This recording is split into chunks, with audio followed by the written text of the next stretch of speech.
स्वागत है आपका फिर स्टडी बाय लोधी सर के यूट्यूब चैनल में। स्टूडेंट्स, आज हम आपको बताने वाले हैं कक्षा 10वीं एनसीईआरटी की बुक्स में से त्रिकोणमिति या ट्रिग्नोमेट्री के बारे में।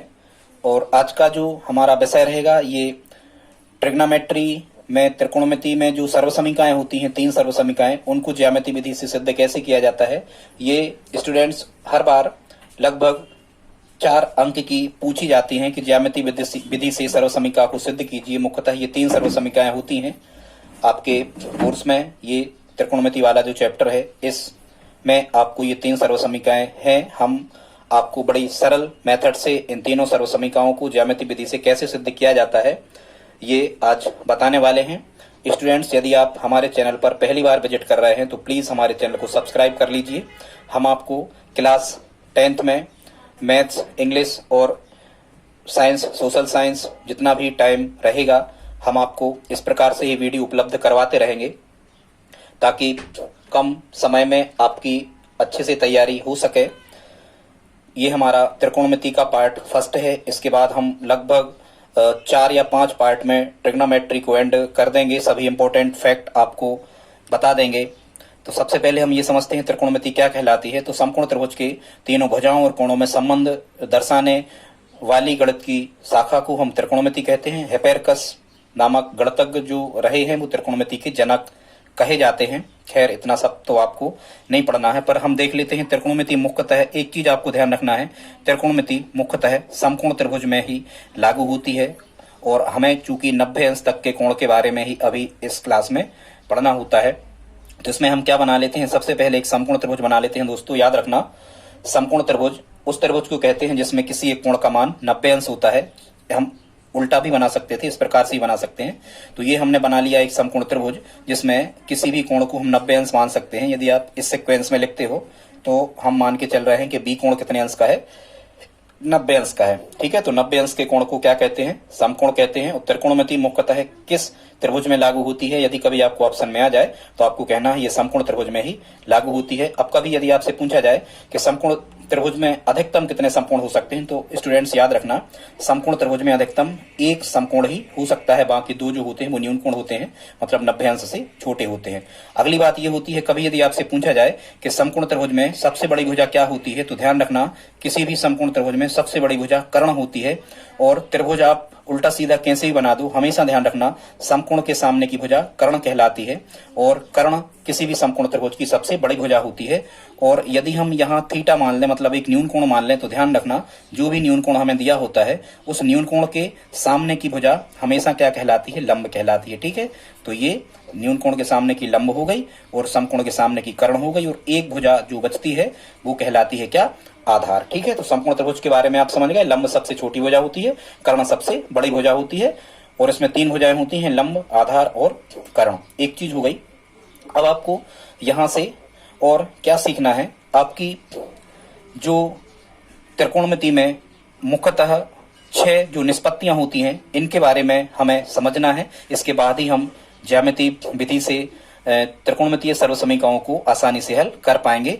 तो 6 जो निष्पत्तियां होती हैं उनको आपको क्रम से ध्यान रखना है। वो होती हैं, यहां हम लिखे दे रहे हैं, साइन थीटा, ठीक है, दूसरी होती है कॉस थीटा और तीसरी होती है टेन थीटा। ये 3 निष्पत्तियां त्रिकोणमिति में हमें पढ़ना होती है। और फिर हमें ये भी ध्यान रखना होता है, तो जब भी आप इनको याद करो तो सीक्वेंस में ही पढ़ो आप, sign theta, cos theta, tan theta. जब भी आप इनको कहें तो sign theta, cos theta, tan theta, इस प्रकार से आप इनको बोलें। और जब आप इनके उल्टे या रिवर्स बोलें तो साइन थीटा का उल्टा होता है कोसेक थीटा, कॉस थीटा का उल्टा होता है सेक थीटा और टेन थीटा का उल्टा होता है कॉट थीटा। तो जब भी आप इनको पढ़ें इस प्रकार से याद करें, जैसा हम बोल रहे हैं, sine theta, cos theta, tan theta और cosec theta, sec theta, cot theta. Theta कहने में बड़ी समस्या होती है, तो आप तो एक चीज याद कर ले, sine cos tan, cosec sec cot, sine cos tan, cosec sec cot. यदि इस सीक्वेंस में आप कहते हो तो sine cos tan, cosec sec cot. Sine का उल्टा कोसेक होता है, कॉस का उल्टा सेक होता है, टेन का उल्टा कॉट। देखो 10 का उल्टा कॉट होगा, इसमें तो टीटी है। और यहां से आपको याद रखना है ये कॉस एस से समाप्त हो रहा ठीक है, और सेक एस से प्रारंभ हो रहा, ठीक है, केवल एक याद करना है, साइन का उल्टा कोसेक होता है। अब इनमें जो भुजा में जो त्रिकोणमितीय अनुपात होते हैं, इन्हीं दोस्तों याद रखना, इन्हीं को हम निष्पत्तियां कहते हैं और इन्हीं को हम कहते हैं त्रिकोणमितीय अनुपात। ये कभी आपसे पूछा जाए कि त्रिकोणमितीय अनुपात के कितने प्रकार होते हैं, तो 6 प्रकार होते हैं, यही 6 त्रिकोणमितीय अनुपात कहलाते हैं। अनुपात का मतलब ये भुजाओं के अनुपात में बटे होते हैं, ठीक है। अब यदि हम देखते हैं इनके हमें फार्मूला याद करना होते हैं, तो यदि आप एक ट्रिक दोस्तों याद कर लेते हो, वो ट्रिक क्या है, यदि आप लिख लेते हो लाल बटे काका, क्या लिख लेते हो, लाल बटे काका यदि आप लिख लेते हो, तो यहां से हम इन सब के सूत्र बना सकते हैं। और जैसा कि हमने आपको बताया था कि हमें किस सीक्वेंस में चलना है, साइन कोस टेन के क्रम में हमें चलना है। तो देखो एल को आप लंब समझना, पहला जो हो गया साइन का मान हो गया लंब बटे कर्ण, मतलब साइन थीटा का मान क्या होगा, यहां से साइन थीटा होगा लंब बटे कर्ण, ठीक। फिर हमें यहां लिखा है ए बटे के, ए को आप आधार समझो, के को कर्ण समझो, तो कोस थीटा बराबर क्या होगा, कोस थीटा बराबर होगा आधार बटे कर्ण। और लास्ट का जो एल बटे ए लिखा है, मतलब लंब बटे ए से आधार बनेगा, तो टेन थीटा क्या होता है, लंब बटे क्या होता है, आधार, ठीक है। अब यदि हमने इन तीन निष्पत्तियों या 3 त्रिकोणमितीय अनुपात को हमने लिख लिया, तो हम इनका चूंकि ये उल्टा होता है, मतलब रिवर्स होता है व्युत्क्रम, यदि साइन थीटा लंब बटे कर्ण हो रहा तो कोसेक थीटा होगा क्या, कर्ण बटे लंब, ठीक है। और यदि कोस थीटा आधार बटे कर्ण है तो सेक थीटा क्या होगा, कर्ण बटे आधार। ये प्रारंभिक चीजें हैं, जब तक आपसे ये नहीं बनेंगी आपको त्रिकोणमिति समझ में नहीं आने वाली, ये बेसिक चीजें हैं।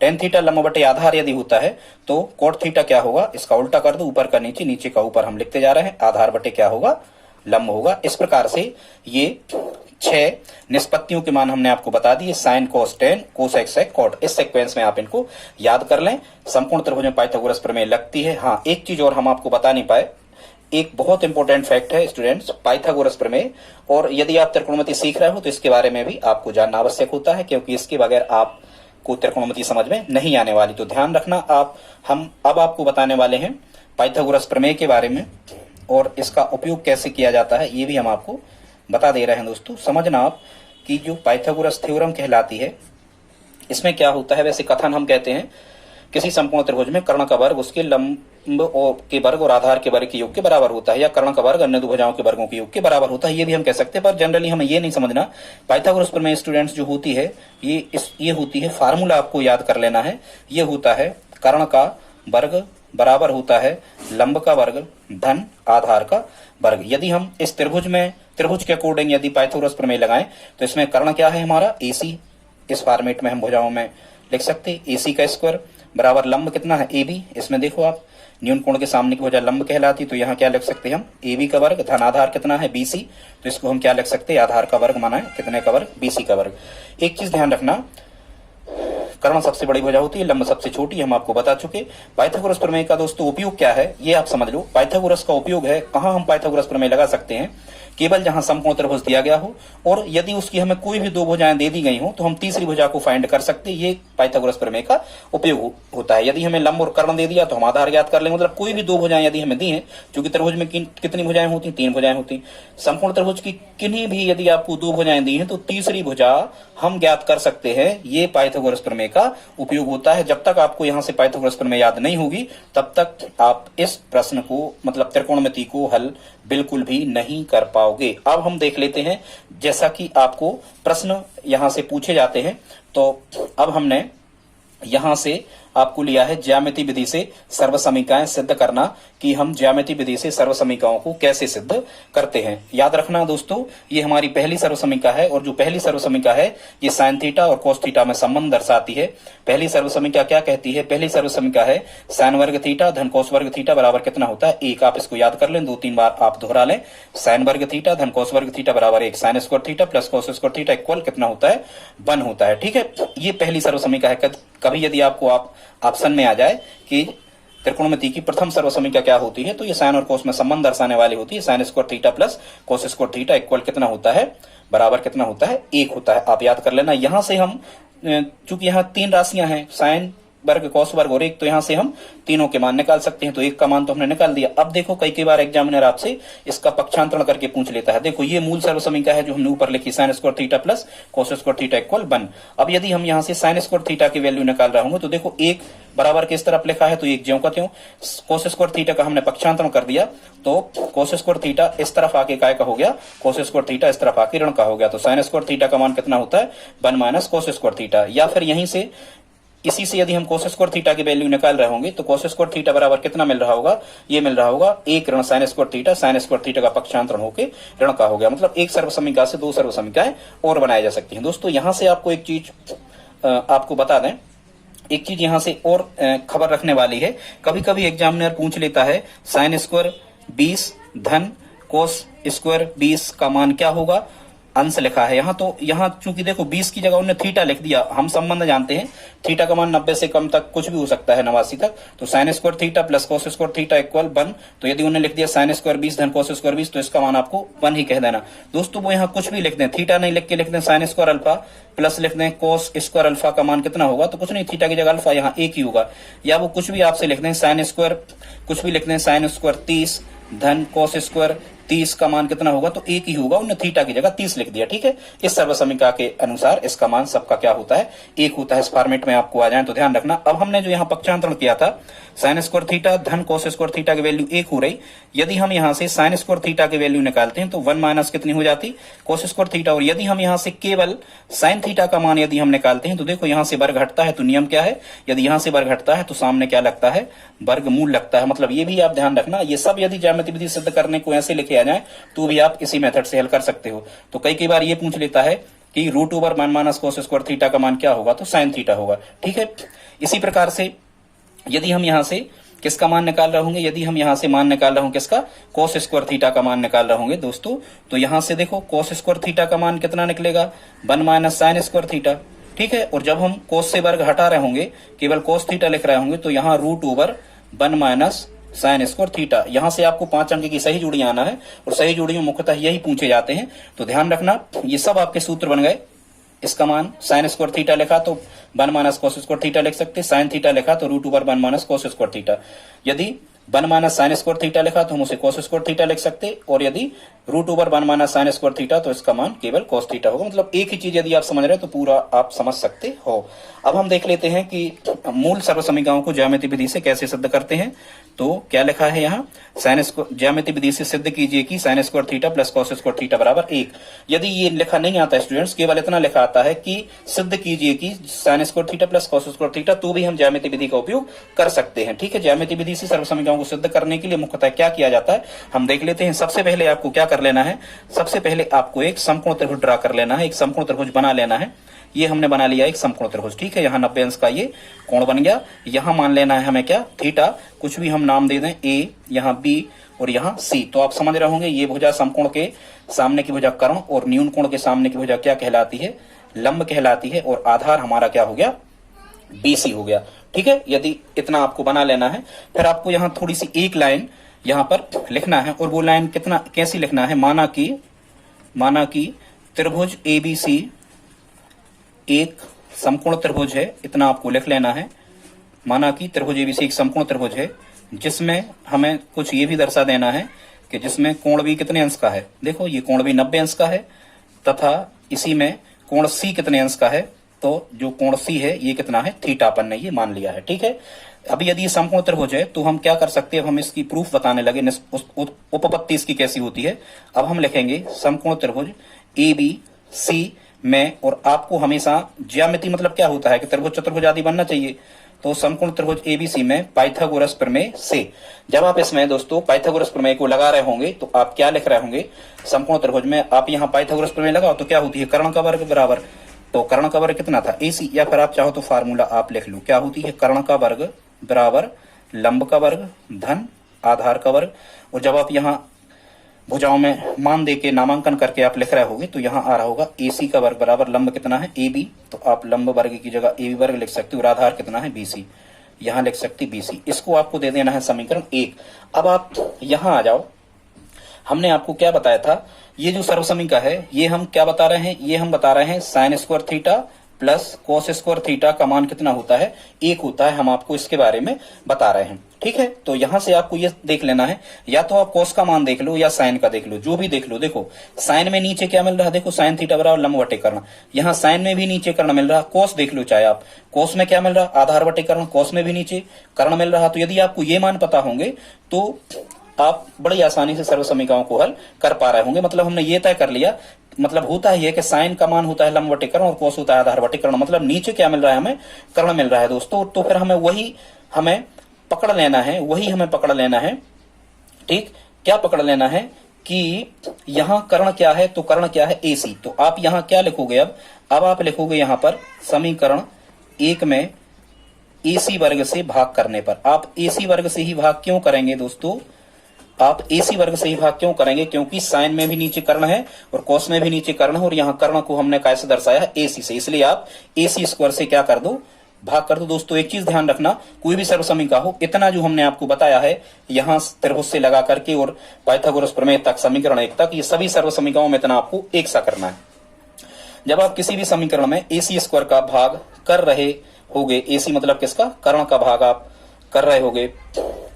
जैसे अब आप इसको कैसे याद रखोगे, कर्ण का ही भाग करना था, यहाँ लिखा है कास, कास कर्ण को पता होता पांडव हमारे भाई हैं, ऐसा जोड़ लेना आप। कैसा, कास, कास, तो कास वाले में कर्ण का भाग करना, समझ गए, बिल्कुल बहुत अच्छा लॉजिक है। कास कर्ण को पता होता पांडव हमारे भाई, आपको पता महाभारत में कर्ण को पता नहीं था पांडव हमारे भाई, बाद में पता लगा। तो ऐसे आप याद रख सकते हो कि कर्ण का भाग करना है, कर्ण है AC। अब जब हम कर्ण के वर्ग से भाग कर रहे होंगे समीकरण 1 में, तो पहले जिस समीकरण में हम भाग कर रहे हैं उसको लिख लो। AC स्क्वायर बराबर कितना था, AB square plus BC square. इस समीकरण में हम काय का भाग कर रहे हैं, कर्ण वर्ग का भाग कर रहे हैं। तो यहां भी हम क्या लिखेंगे, AC स्क्वायर, यहां भी बटे में क्या लिखेंगे, AC स्क्वायर, और बटे यहाँ का क्या लिखेंगे, AC स्क्वायर। सभी के बटे में AC स्क्वायर लिख देना है, कर्ण के वर्ग का भाग कर रहे हैं। जो कैंसिल आउट हो रहा है वो हमें कैंसिल आउट कर देना है। यहाँ जब हम देख पा रहे हैं यहाँ पर क्या क्या कट जा रहे हैं, यहाँ पर AC स्क्वायर से AC स्क्वायर कट गया, और 1 से कटते ऊपर नीचे के तो 1 बचता है। तो यहाँ क्या बचा, 1 बटे 1 तो सब संख्या के होता हम 1 लिख सकते हैं। 1 बराबर यहाँ हमें क्या मिल गया, यहाँ हमें मिल गया AB स्क्वायर बटे क्या मिल गया, AC स्क्वायर, धन यहाँ क्या मिल गया, BC स्क्वायर बटे AC स्क्वायर। इसको हम इस प्रकार से भी लिख सकते, 1 बराबर, ये अलग अलग वर्ग लिखे हैं तो इसको हम ऐसा भी लिखा जा सकता है, AB बटे AC, और यहां पर हम होल स्क्वायर लिख दे रहा। फिर इसको हम लिख दे रहा BC बटे AC और होल स्क्वायर लगा दे रहा। यदि हमने होल स्क्वायर लगा दिया इसका मतलब अलग अलग सभी का वर्ग है। अब हमें उसी पे पहुंच जाना है, किस पे, जो डाटा हमने आपको शुरू में बताए थे, देखो ये वाले कि लंब बटे कर्ण, आधार बटे कर्ण, लंब बटे आधार, ठीक है। तो इस त्रिभुज में आप देखो, इस त्रिभुज में AB की जगह क्या लिखोगे, AB क्या है, तो AB क्या है, लंब है, तो यहाँ आप लंब लिखोगे, बटे AC क्या है, इस त्रिभुज में AC क्या है, कर्ण, तो यहाँ आप कर्ण लिखोगे, वर्ग लगा है तो यहाँ वर्ग लगा दो, धन। इसी त्रिभुज में फिर देखो BC क्या है, तो BC क्या है, आधार है, और बटे AC क्या है, इस त्रिभुज में ही देखना है हमें, क्या है, कर्ण है, और वर्ग लगा तो यहाँ क्या लगा दो, वर्ग लगा दो। इसके आगे जब हम कर रहे होंगे तो 1 बराबर, अब आप देखो कि लंब बटे कर्ण क्या होता, देखो ये देखो लंब बटे कर्ण क्या होता, लंब बटे कर्ण साइन, और आधार बटे कर्ण क्या होता, कोस। तो यही तो आ गया, यहाँ देखो लंब बटे कर्ण आ गया, तो लंब बटे कर्ण की जगह हम क्या लिख सकते हैं, साइन थीटा, यहाँ वर्ग लगा तो निष्पत्ति पे वर्ग लगा दो, साइन वर्ग थीटा, धन, यहाँ आधार बटे कर्ण क्या होता, कोस होता, अभी हमने शुरू में सिखाया।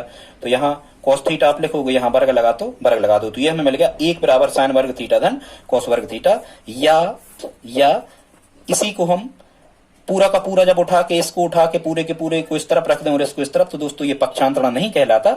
इसको हम इस फॉर्मेट में भी लिख सकते हैं कि sign square theta plus cos square theta बराबर कितना, 1 आ गया। और यही हमें क्या करना था, सिद्ध करना था, यही सर्वसम्मति 1 थी। यदि पक्षांतरण करके पूछते तो भी हम यहाँ से पक्षांतरण कर देते, ठीक है। और लास्ट में हमें यहाँ क्या लिख देना है, यही सिद्ध करना था, या प्रूव दैट, या इति सिद्धम, कुछ भी जो आप चाहो ये। तो दोस्तों ये कौन सी सर्वसम्मिका हो गई, पहली सर्वसम्मिका हो गई। इसी प्रकार से हम अब देख लेते हैं आपकी सेकंड सर्वसम्मिका। उसमें आपको क्या लिखाएगा, उसमें लिखाएगा कि ज्यामिति विधि से सिद्ध करो कि 1 धन tan वर्ग थीटा बराबर sec वर्ग थीटा। ये याद रखना, ये कौन सी सर्वसम्मिका होती है, ये दूसरी सर्वसम्मिका होती है जो tan और sec में संबंध बताती है। काय में, tan और sec में, ठीक है, मुख्यतः tan और sec में, ठीक है। याद रखना यहाँ टेन और सेक में, मतलब 1 धन टेन वर्ग थीटा बराबर क्या होता है, सेक वर्ग थीटा। ये दूसरी सर्व समीकरण है। यहाँ से अब हम टेन वर्ग थीटा का मान निकाल रहा हूँ, तो देखो ये सेक वर्ग थीटा ज्यों कि त्यों इस एक का हुआ पक्षांतरण 1 होगा ऋण के, तो टेन वर्ग थीटा का मान सेक स्क्वायर थीटा माइनस 1 भी हो गया। या फिर यहाँ से वर्ग घटेगा, यहाँ वर्गमूल लग जाएगा, तो ये भी आपसे पूछे जा सकते सही जुड़ियों में। या हम 1 का मान निकालें तो सेक वर्ग थीटा ज्यों कि त्यों टेन वर्ग इस तरफ आए तो ऋण के हो गए। मतलब पक्षांतरण करके एक सर्व समीकरण से दूसरी सर्व समीकरण भी बनाई जा सकती है। तो ठीक है, उसी प्रकार से हम दूसरी सर्व समीकरण को सिद्ध कर लेते हैं। किस प्रकार से करेंगे, सबसे पहले हमें क्या बनाना होगा, सबसे पहले हमें एक समकोण त्रिभुज बनाना होगा। यहाँ पर हम 90 लिखेंगे, यहाँ पर हम न्यून कोण लिखेंगे, कुछ भी हम नाम देंगे ए बी सी, ठीक है। और आपको पता ही है समकोण के सामने की भुजा क्या कहलाती है, कर्ण कहलाती है। न्यून कोण के सामने की भुजा लंब कहलाती है। जो भुजा बच जाती है उसे हम क्या कहते हैं, आधार कहते हैं। ठीक है स्टूडेंट, इतना लिखने के बाद में फिर आपको वहीं से फिर प्रारंभ कर लेना है कि माना त्रिभुज एबीसी एक समकोण त्रिभुज है, माना त्रिभुज एबीसी एक समकोण त्रिभुज है। और वही लिखना है जिसमें क्या लिखना है, जिसमें कोण बी बराबर कितना है, देखो ये 90 माना हमने, और कोण सी कितना माना, कोण सी हमने क्या माना, थीटा माना। ठीक है, तब आप समकोण त्रिभुज ए बी सी में इसमें आप क्या लगाओगे, पाइथागोरस प्रमेय, क्योंकि ज्यामिति विधि से कर रहे हैं। तो पाइथागोरस प्रमेय जब आप लगा रहे होगे तो कर्ण क्या है, ए सी, तो आप डायरेक्ट लिखो कर्ण का वर्ग बराबर ए बी, मतलब ये लंब का वर्ग है ए बी, धन आधार क्या है, ये बी सी। इसको आप समीकरण 1 दो। ठीक है, अब आप ये देख लो कि हम संबंध काय में बता रहे हैं, हमें संबंध बताना है टेन में या सेक में। तो आप चाहे टेन का सूत्र देख लो यहाँ से, चाहे सेक देख लो। देखो टेन कितना होता है, लंब बटे आधार, मतलब नीचे क्या रहा, नीचे क्या रहा, आधार आ रहा। या आप सेक देख लो, सेक का उल्टा होता कोस का, सेक क्या हो रहा, कर्ण बटे आधार, इसमें भी नीचे क्या रहा, आधार। मतलब यहीं से हमें देख लेना है जो भी आपको पता है टेन या सेक में से, कि टेन क्या होता है, लंब बटे आधार, माने नीचे क्या रहा, आधार। यहाँ आधार क्या है, यहाँ आधार है बीसी। मतलब अब आपको क्या लिखना है, यहाँ समीकरण 1 में यदि नीचे आधार आ रहा है, इसका मतलब क्या है, आपको आधार के वर्ग का ही भाग कर देना है, और यहाँ आधार क्या है, बीसी। दोस्तों, जो निष्पत्ति में जो भी नीचे आ रहा होता है टेन और सेक में, उसी का भाग हमें करना होता है। तो समीकरण 1 में किसका भाग करोगे आप, आधार क्या है, बीसी, तो बीसी वर्ग से भाग करने पर, समीकरण 1 में बीसी वर्ग से भाग करने पर, तो जिस समीकरण में हम भाग कर रहे हैं उसे पहले लिख लो, ए सी स्क्वायर बराबर समीकरण 1 क्या था, A B square plus BC square. उसमें हम बीसी स्क्वायर का भाग कर रहे हैं, मतलब सबके बटे हम बीसी स्क्वायर लिखेंगे, तीनों पदों के बीसी स्क्वायर, और यहाँ भी बीसी स्क्वायर। जो कट रहा है काट दो, बीसी स्क्वायर से बीसी स्क्वायर कट गया, 1/1, मतलब यहाँ 1 बचा। अब इसको हम कैसे लिख सकते हैं, ए सी बटे बीसी। देखो अलग अलग वर्ग है, स्टेप नहीं बढ़ाओ, यहाँ 1 वर्ग लगा दो, बराबर यहाँ ए बी बटे बीसी है, तो यहाँ ए बी बटे बीसी, और यहाँ 1 वर्ग लगा दो, प्लस 1/1 का मान क्या होगा, 1 होगा। फिर हमने आपको क्या बताया था, अब आप इनको लिख लो कि ये कौन किसके मान है।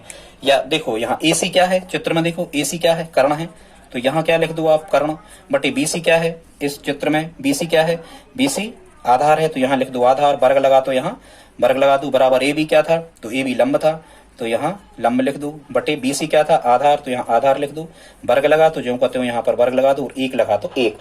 अब आपको ये पता होना चाहिए कि कर्ण बटे आधार, तो देखो आप यहाँ देख रहे हो जब आप, तो कर्ण बटे आधार देखो, कर्ण बटे आधार का होता, सेक का होता, ये लिखा सेक बराबर कर्ण बटे आधार। तो आप यहाँ क्या कर रहे होंगे, जहां भी लिखा है कर्ण बटे आधार, वहां पर आप क्या लिखोगे, सेक स्क्वायर, वहां पर आप क्या लिखोगे, सेक स्क्वायर थीटा बराबर जहां लिखा है लंब बटे आधार, तो लंब बटे आधार क्या होता है, 10, तो आप यहाँ लिखोगे 10 स्क्वायर थीटा प्लस 1। और स्टूडेंट्स, जब हम ये पूरा का पूरा पक्षांतरण करते हैं, पूरा का पूरा पद इस तरफ से उस तरफ लिखते हैं, तो ये पक्षांतरण नहीं कहलाता।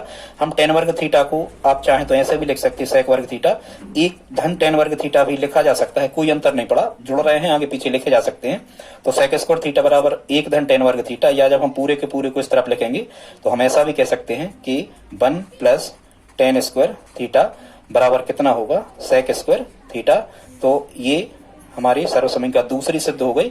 और लास्ट में आपको क्या लिखना है, इति सिद्धम प्रूफ दैट, या फिर क्या लिख सकते हैं हम, यही सिद्ध करना था। तो ये दूसरी सर्व समीकरण भी हमने सिद्ध कर दी ज्यामिति विधि से। तो स्टूडेंट्स देख लेते हैं सर्व समीकरण 3। तीसरी जो सर्व समीकरण है, तीसरी सर्व समीकरण क्या होती है, पहले तो आपको याद होना चाहिए, 1 धन कोट वर्ग थीटा बराबर कोसेक वर्ग थीटा। इसको आप कैसे याद रखोगे कि 1 धन कोट वर्ग थीटा बराबर कोसेक वर्ग थीटा। इसको आप कैसे याद रखोगे कि भाई कोट कोसेक है, मतलब कोसेक है कोट, यदि कोट गीला हो गया है तो कोट कोसेक है, मतलब कोट वर्ग थीटा बराबर 1 धन कोट वर्ग थीटा बराबर कोसेक वर्ग थीटा। ये हमारी तीसरी सर्वसमीकरण है दोस्तों। यहां से जब हम कोट स्क्वायर का मान निकाल रहे होंगे, देखो जब कोट स्क्वायर का मान निकाल रहे होंगे तो कोसेक स्क्वायर माइनस 1 आ जाएगा, या यहां से जब हम कोट सिंगल का मान निकाल रहे होंगे तो यहाँ क्या आ जाएगा, यहाँ आ जाएगा कोसेक स्क्वायर थीटा माइनस 1 आ जाएगा। ठीक है, आप समझ पा रहे हैं। तो इनमें से कोई भी आ जाए कि ज्यामिति विधि से सिद्ध कीजिए, तो हमें एक ही तरीका से इसको हल करना है, और इसको हल करने की वही तरीका है जैसा हम उन सर्वसमीकरणों में बता रहे थे। क्या कर लेना है, सबसे पहले आपको एक समकोण त्रिभुज ड्रा कर लेना है। ये हमने सबसे पहले एक समकोण त्रिभुज ड्रा कर लिया, ठीक है, और सीक्वेंस ऐसे ही रखना, ए यहाँ पर बी और यहाँ पर सी, यहाँ पर 90 अंश और यहाँ पर थीटा। तो समकोण के सामने की भुजा हमेशा कर्ण कहलाती, कर्ण सबसे बड़ी भुजा होती है।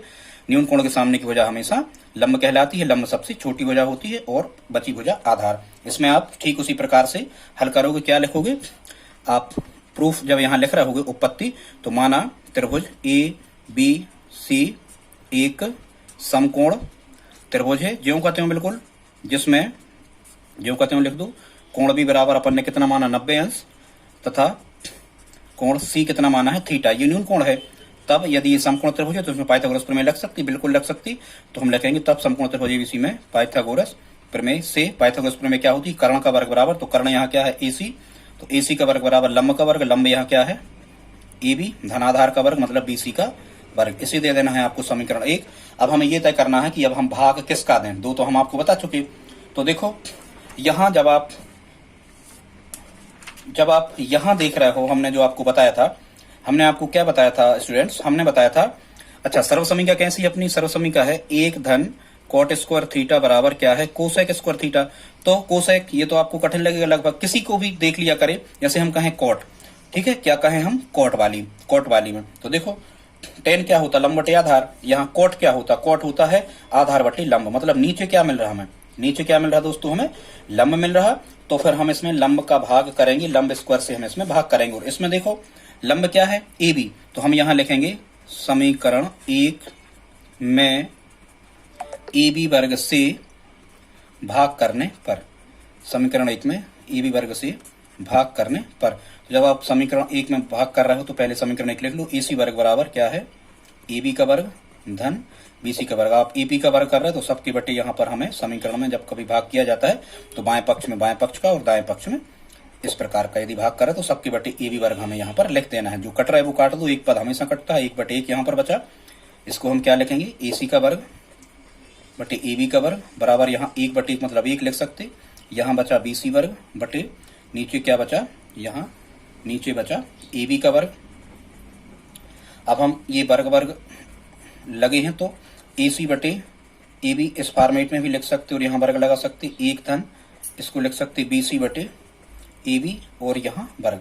अब जैसा कि हमने शुरू में बताया था AC क्या है, यहाँ देख लो AC क्या है दोस्तों, यहाँ पर AC कर्ण है, तो ये बन जाएगा कर्ण बटे AB क्या है, तो देखो आप चित्र में AB लंब है, तो लंब पूरे का वर्ग चल रहा है तो वर्ग लगा दो बराबर यहाँ 1 धन BC क्या है, देखो BC आधार है बटे AB क्या है, तो AB लंब है, और पूरे का वर्ग लगा दो। अब कर्ण बटे लंब, ठीक है, ये कर्ण बटे लंब क्या होता है, ध्यान रखना कर्ण बटे लंब होता है क्या कोसेक थीटा होता है। तो यहाँ आप लिख सकते हो कोसेक स्क्वायर थीटा, स्क्वायर यहाँ पर लगा ही था बराबर 1 धन आधार बटे लंब क्या होता है कोट होता है, कोट पे वर्ग लगा तो कोट वर्ग थीटा, या इसी को हम कह सकते हैं 1 धन कोट वर्ग थीटा बराबर कोसेक वर्ग थीटा। अब दोस्तों एक तो ये हमारी कौन सी सर्वसमीकरण सिद्ध हो गई, तीसरी सर्वसमीकरण सिद्ध हो गई। यहाँ हमें लिखना है यही सिद्ध करना था। दोस्तों ये बिल्कुल आते ही हैं, आप तीनों सर्वसमीकरण याद कर ले, निश्चित रूप से यहाँ से 4 अंक आपके तय हो जाने वाले हैं। 4 अंक का ये क्वेश्चन आता ही है, नहीं आएगा तो हम अन्य दूसरे क्वेश्चंस भी आपको हल करवा रहे हैं। कैसे याद रखोगे कि लंब का भाग करना है कोट वाले में, तो इसमें आप एक ट्रिक याद रखो कि कोट वाले में मतलब कोट वाली सर्वसमीकरण में हमें लंब का भाग करना है। इसको आप ऐसे याद रखना, ट्रिक से ऐसा याद रखना कि अरे यार तुमने तो कोट लंबा सिल दिया, हमारा किसी ने कोट सिलवाया है और उसने कोट कैसा सिल दिया, लंबा सिल दिया। तो ऐसे आप याद रखना कि कोट वाले में हमें लंब का भाग करना है। ठीक है स्टूडेंट्स, यदि आपको हमारा वीडियो पसंद आया हो तो प्लीज आप हमारे चैनल को सब्सक्राइब कर लें, साथ में बेल आइकन पर भी क्लिक कर दें। और स्टूडेंट्स आप हमारा सहयोग करें, सब्सक्राइबर बढ़ाने में हमारा सहयोग करें। आप अपने दोस्तों के साथ, फ्रेंड्स के साथ, रिश्तेदारों के साथ इस वीडियो को अधिक से अधिक शेयर करके हमारी मदद करें। धन्यवाद।